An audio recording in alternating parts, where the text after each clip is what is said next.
শুভ সকাল ফ্রম রামেশ্বরম। এখন অগ্নিতীর্থমে যাব পুণ্য স্নান করতে।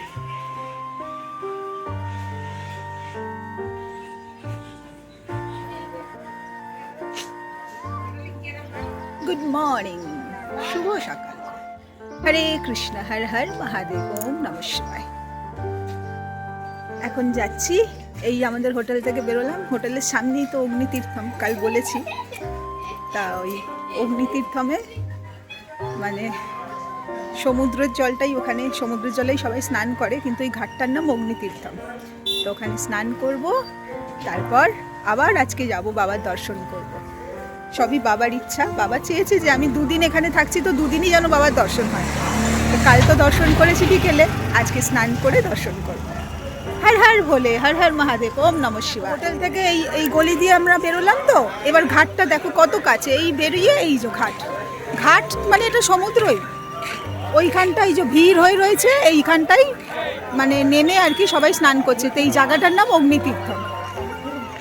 সানরাইজ দেখো, সূর্য উদয়, কত সৌভাগ্য, কি ভালো লাগছে। রামেশ্বরমের স্নিগ্ধ একটা সূর্য উদয়ের সকালের সাক্ষী হয়ে থাকা। অনেক অনেক ধন্যবাদ মহাদেবকে, ইউনিভার্সকে এই সুযোগটা দেওয়ার জন্য। সত্যি ভাষায় প্রকাশ করতে পারবো না যে অনুভূতিটা কীরকম হচ্ছে। প্রকৃতি এবং আধ্যাত্মিকতার না থাকলে জীবনের জানি না আর কি হতো, বাট সত্যি এই আধ্যাত্মিকতা এবং প্রকৃতির মাঝে হারিয়ে যাওয়ার অনুভূতিটা একদম অন্যরকম, সত্যি একদম অন্যরকম।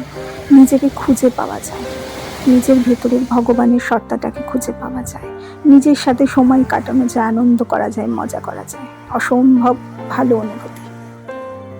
পুণ্য স্নান সারলাম অগ্নিতীর্থমে, এইরকম সৌভাগ্য সত্যি বলে বোঝাতে পারবো না। শ্রাবণ মাসে অমরনাথ থেকে ফেরার সময় যখন কাশী বিশ্বনাথ গেছিলাম, দশাশ্বমেধ ঘাটে স্নান করেছিলাম, বাবার দর্শন করেছিলাম। আর এখন রামেশ্বরমে এসেছি, কাল তো দর্শন করেছি, আজকে আমি অগ্নিতীর্থমের এখানে স্নান করলাম, পুণ্যতীর্থ রামেশ্বরমের মতো সমুদ্রের জলেতে। এবার এখন হোটেলে গিয়ে আর একটু ফ্রেশ হয়ে তারপর বাবার কাছে আবার যাব দর্শনে। বাবার মেয়ে, বাবার কাছে আবার যাব।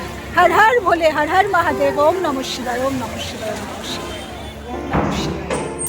একদম রেডি হয়ে গেছি, ফ্রেশ হয়ে আর একটু স্নান টান করে শাড়ি পরেছি, আজকে মহাদেবের কাছে যাচ্ছি। এখন আবার যাবো বাবার কাছে দর্শন করব। হর হর মহাদেব, ওম নমঃ শিবায়। জয় রামনাথ স্বামী। হর হর মহাদেব, ওম নমঃ শিবায়। মন্দিরে বেরিয়ে পড়লাম মহাদেবকে দর্শন করার জন্য। ভীষণ ভালো লাগছিল। ভাবো কতটা সৌভাগ্য। অন্যান্য যত কটা প্ল্যানিং করেছিলাম সব জায়গায় কিন্তু আমাদের ওয়ান নাইট করে স্টে ছিল, একমাত্র রামেশ্বরমে অদ্ভুতভাবেই মহাদেবের ইচ্ছাতেই দুদিনের স্টে ছিল। সেই জন্য গতকাল সন্ধ্যাবেলায় দর্শন এবং আজকের শুভ সকালে দর্শন। খুব খুব খুব ভালো লাগছিল সকালটা। আর মন্দিরটা তো অপূর্ব সুন্দর, অপূর্ব।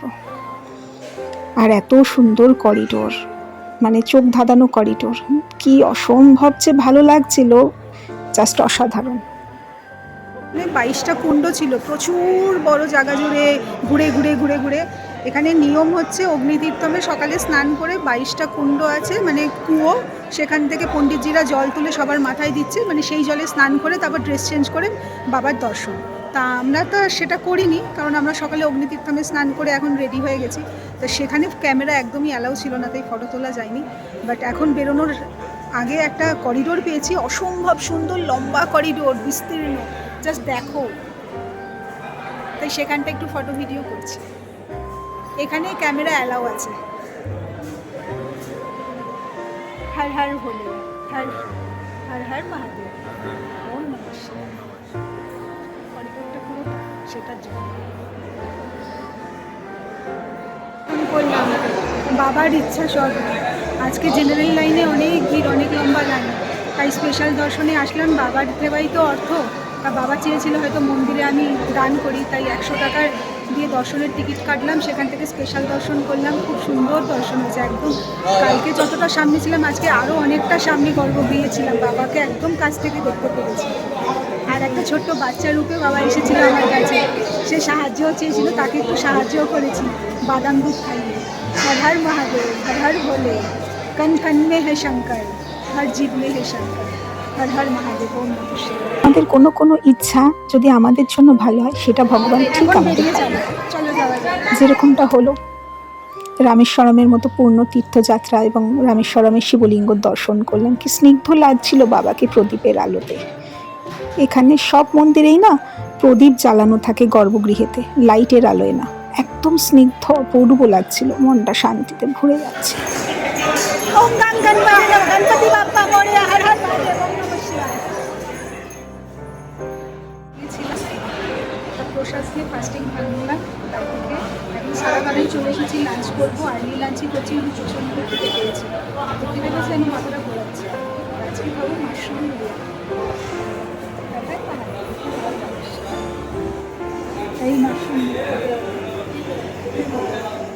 খানিকক্ষণ দুপুরে লাঞ্চ করার পর রেস্ট করে এসেছি বানগঙ্গা। বানগঙ্গা হচ্ছে বিশাল বড় সমুদ্রের মধ্যে একটা কুণ্ড, যেখানে পুরো সমুদ্রতে নোনতা জল, কিন্তু ওই কুণ্ডের ভেতরে পাওয়া যায় মিষ্টি জল। পৌরাণিক কাহিনী অনুসারে মাতা সীতার খুব জল পিপাসা পেয়েছিল শ্রীলঙ্কা থেকে, লঙ্কা থেকে যখন ফিরে আসছিলেন তখন খুব জল পিপাসা পেয়েছিলেন। তখন শ্রীরাম এই সমুদ্র পৃষ্ঠেতে তো নোনতা জল পাওয়া যায়, তো পান নিক্ষেপ করাতে সমুদ্রপৃষ্ঠের মাঝখানে মিষ্টি জলের উৎপত্তি হয়। তখন সেই তৃষ্ণা তারা মেটান শ্রীরাম এবং মাতা সীতা। সেই থেকে বানগঙ্গা নাম, যে চারি জায়গায় নীল জল এবং তার মাঝে একটা কুণ্ড, যেই কুণ্ডর মধ্যে আছে মিষ্টি জল। তো সেটাই এখন টেস্ট করবো, তার সাক্ষী হব এবং তোমরাও দেখো। জয় শ্রীরাম, জয় শ্রীরাম, জয় শ্রীরাম। পুরোটা সমুদ্র পৃষ্ঠ দেখতেই পাচ্ছ, আর ওই মাঝখানে কুণ্ড আছে যেখানে এখন আমি যাব। এটাই হচ্ছে সনাতন ধর্ম স্পেশালিটি, যুগ যুগান্তর ছিল, আছে এবং থাকবে। হিউম্যানিটি, সনাতন ধর্ম। হরে কৃষ্ণ, হর হর মহাদেব। এটা ভেবেই গায়ে কাটা দিচ্ছে যে কত যুগ পুরনো একটা জায়গায় আমি পৌঁছে গেলাম, যেখানে শ্রীরাম মাতা সীতাকে নিয়ে এসেছিল জল পান করানোর জন্য, বান নিক্ষেপ করেছিলেন। মানে একটা ভগবান যেখানে গেছেন, মানে সেই জায়গার সাক্ষী হতে পারার সৌভাগ্যটা কিন্তু একদম অন্যরকম, একদম অন্যরকম। তোমরা সবাই এসো, যারা এসেছো তারা বলো জয় শ্রীরাম, আর যারা আসোনি তারা এসো এই জায়গাটার সাক্ষী হয়ে থেকে। এই যে কুণ্ড, এখান থেকে সবাইকে জল দেওয়া হচ্ছে, মিষ্টি জল। গীতায় আছে কখনো পরনিন্দা পরচর্চা করতে নেই, কিন্তু একটা কথা না বলে থাকতে পারছি না, এই যে ভদ্রলোক যিনি জল তুলছেন এনার ব্যবহারটা না খুব খারাপ ছিল। এটা হচ্ছে মিষ্টি জল, এখান থেকে পাওয়া যায়। ভাবো, পুরো সমুদ্র পৃষ্ঠ, চারিদিকে সমুদ্র এবং মাঝখানে শ্রীরামের বানের মাধ্যমে মিষ্টি জলের উৎপত্তি। সনাতন ধর্মের আশ্চর্য। এটা বলা এই কারণে যে পরে তো অনেকেই আসবে, তারা যেন সতর্ক থাকে। এক তো ভীষণ খারাপ ব্যবহার করছিলেন, দ্বিতীয় হচ্ছে বাইরে থেকে ওই সমুদ্রের নুন জলটা সবাইকে টেস্ট করতে বলছিল। আমিও ভুলবশত টেস্ট করে ফেলেছিলাম, যেটা উচিত আমার হয়নি, পরে বুঝতে পেরেছি।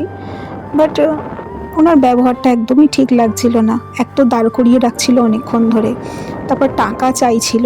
এই যে ধর্মের নামে, ভগবানের নামে যে টাকা উপার্জন করার একটা পদ্ধতি হয়ে গেছে না, সেটা খুব খারাপ লাগে। ভগবান, আধ্যাত্মিকতা, ধর্ম এর নামে আর যাই হোক টাকা উপার্জন করাটা উচিত না আমি বলবো। যাই হোক, ইনি তো গরিব, এনার হয়তো এটাই রুজি রোজগার, বাট যাই হোক ব্যবহারটা ঠিক করা উচিত।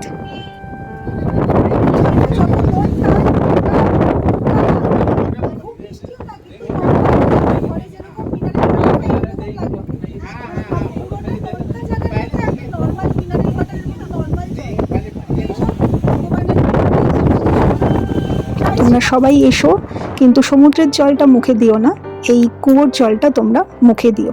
মিনারেল ওয়াটারের মতো ছিল, সেটাই অদ্ভুত লাগলো। জয় শ্রীরাম। এখন আমরা এসেছি পাম্বান ব্রিজে। এই ব্রিজটা কিছু বছর বন্ধ ছিল, ওই রেল লাইনের কাজ চলছিল, তো এখন কাজ হয়ে গেছে কমপ্লিট। তো ভীষণ সুন্দর, যে ট্রেন যাবে আর দুধার থেকে সমুদ্র, ওই যে ট্রেনের লাইন। আমরা যেহেতু রাত্রিবেলা এসেছি সেই জন্য রাতের অন্ধকারে এটা দেখা যায়নি, কিন্তু রামেশ্বরমে যত ট্রেনই আসে ওই ব্রিজটার ওপর দিয়ে আসে, তখন দেখা যাবে দুধারে সমুদ্র, অসম্ভব সুন্দর। এখানে হাওয়া এত জোর ছিল না, মানে ব্রিজটা রীতিমতো নড়ছিল, আমার হাজবেন্ড তো ভয় পাচ্ছিল, মানে মনে হচ্ছিল মোবাইল হাত দিয়ে ছিটকে চলে যাবে, এত নড়ছিল সবকিছু, এত হাওয়া দিচ্ছিল, পুরো ল্যাম্পপোস্ট নড়ছিল। এখানে লাইট হাউসও আছে, মানে ভাবো ওর ওপর থেকে উঠলে কিরকম লাগবে ভিউটা।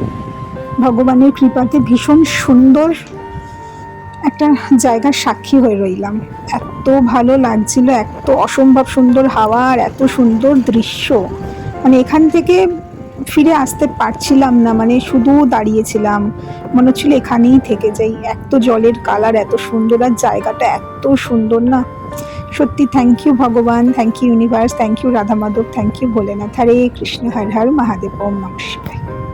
তোমরা সকলে এসো।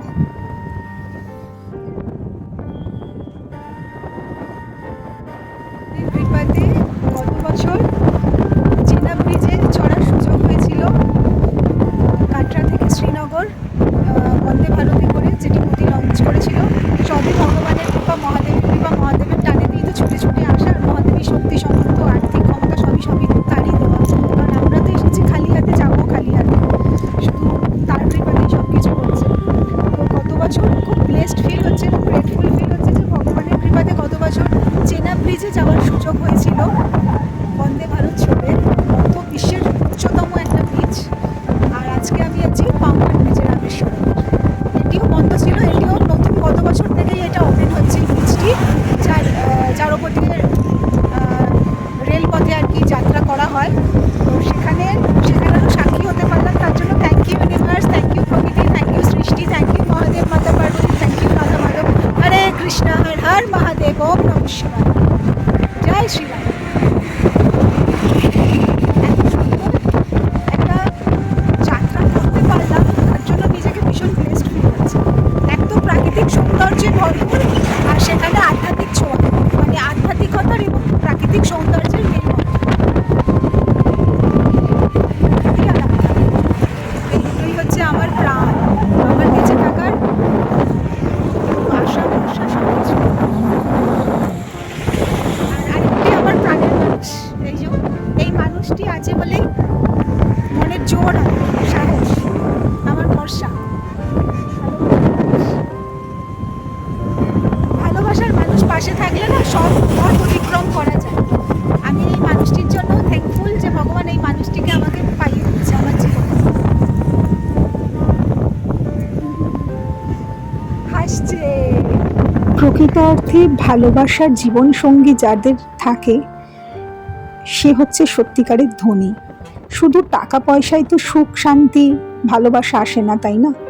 প্রকৃত অর্থে ভালোবাসার কেউ যদি মানুষ থাকে তোমার পাশে, যে তোমার সব ডিসিশনে তোমার সাথে থাকবে, তোমায় বুঝবে, আন্ডারস্ট্যান্ড করবে, কেয়ার করবে, এবং আর যাই হোক তোমায় তোমার মতো করে ভালোবাসবে, তোমাকে চেঞ্জ হতে হবে না তার জন্য, একেই বলে ভালোবাসার সাথী।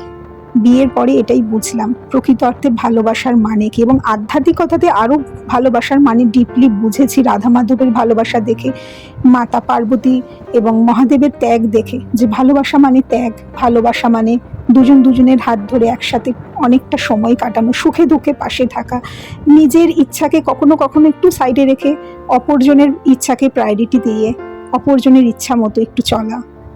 তোমাদের সবার জীবনে এরকম ভালোবাসার সাথী আসুক। দেখা হচ্ছে এরপরে কন্যাকুমারীতে। হর হর মহাদেব।